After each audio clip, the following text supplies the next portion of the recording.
After entering the post office building, attorneys Charlie Nesson and Leonard Boudin, my wife Patricia, and I took the elevator to the 11th floor offices of the U.S. Attorney, Herbert F. Travers, Jr.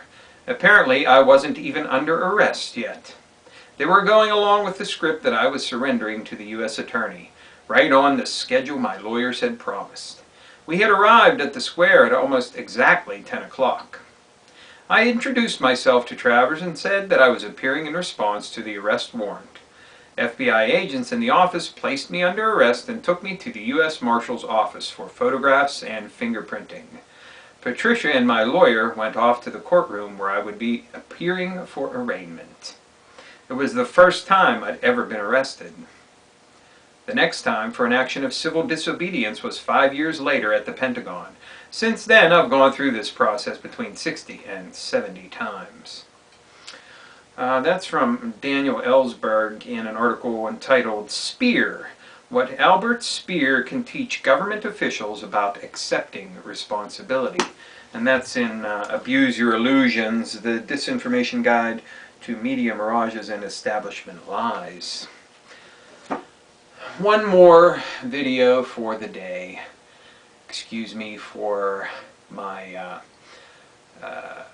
overabundance of posting these today. I hope you won't be bored with them all, but welcome to another edition of the Stench of Truth. I want to point out something that people should keep in mind. We have noticed an increasing jump in the Dow Jones averages, the stock market in general.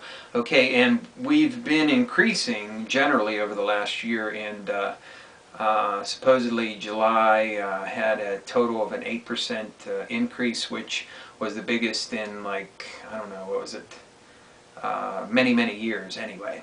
And this continued increase was boosted today when it was revealed that job losses in July slowed down. There were only 200 and some thousand jobs lost in July. Now, a lot of people are trying to point to that as being a signal that you know, the recession is turning around and things are coming back to you know, some semblance of normality. But in my considered opinion, they're full of fucking shit. There are a couple things you need to consider here, okay? Before you believe the bullshit lies that you're told, okay? Now, consider millions of fucking people have been laid off.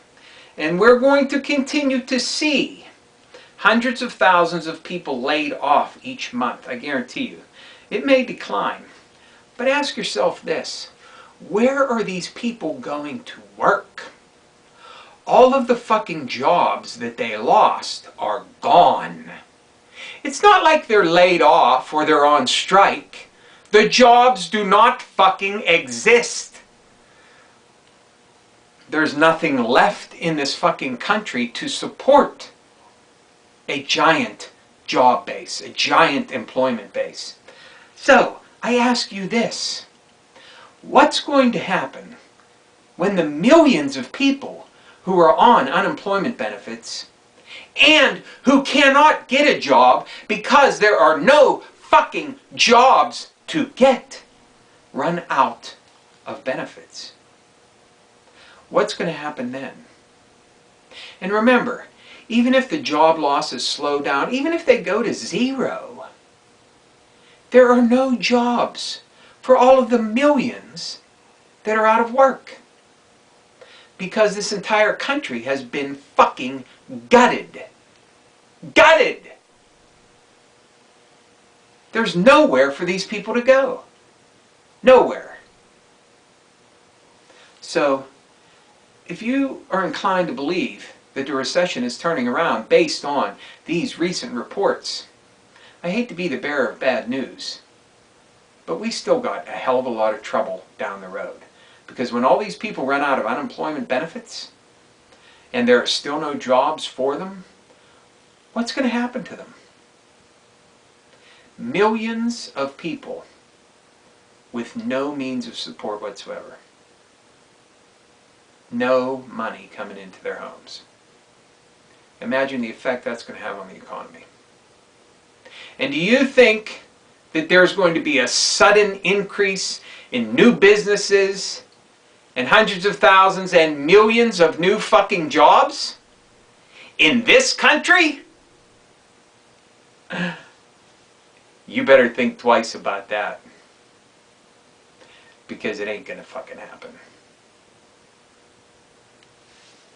Just my 2 cents. Thank you. Good night.